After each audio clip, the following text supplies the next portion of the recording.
Hola a todos, bienvenidos a nuestro programa. Hoy tenemos el placer de contar con la presencia del especialista en educación, Martina Sorzana. Gracias, Marti, por unirte a nosotros. Hola a todos, muchas gracias Mary por la invitación. Es un placer para mí estar acá hoy. Hoy queremos hablar sobre un tema muy interesante, las buenas preguntas en la educación y cómo llevarlas a la práctica. Hay un libro muy reconocido llamado Estrategias de enseñanza, otra mirada del quehacer del aula, de las autoras Anijovic y Mora, que hablan sobre la importancia de las preguntas en el proceso de enseñanza. ¿Nos podrías explicar, Marti, un poquito de qué se trata esto?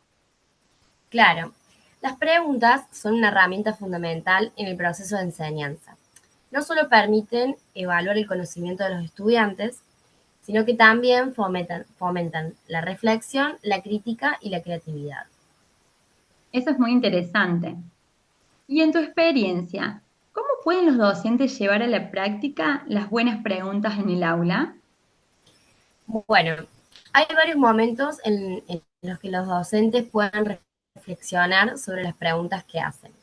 Por ejemplo, en el momento de apertura de la clase, podemos preguntarnos qué preguntas hacemos para introducir un nuevo tema, cómo las formulamos y por qué.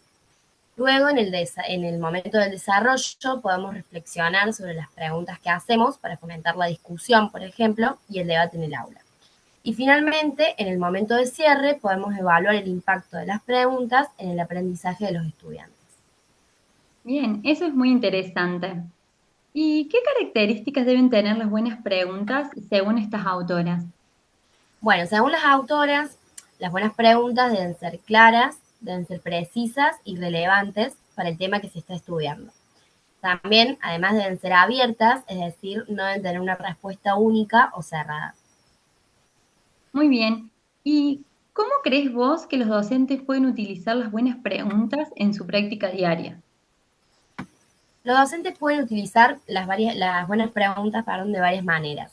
Por ejemplo, pueden utilizarlas para introducir un nuevo tema, para fomentar la discusión y el debate en el aula, para evaluar el conocimiento de los estudiantes, promover la reflexión y también para estimular el establecimiento de relaciones entre los diferentes conocimientos. Y desde la perspectiva del estudiante, ¿qué beneficios pueden obtener los estudiantes al ser expuestos a las buenas preguntas? Bueno, los estudiantes pueden obtener varios beneficios al ser expuestos a las buenas preguntas. Por ejemplo, pueden desarrollar habilidades críticas y creativas, pueden aprender a pensar de manera independiente y también a tomar decisiones de manera informada.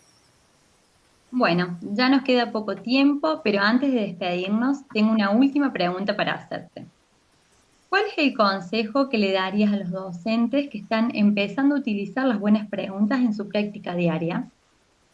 Bien, mi consejo sería que comiencen a utilizar las buenas preguntas de manera gradual y que sean pacientes con los resultados.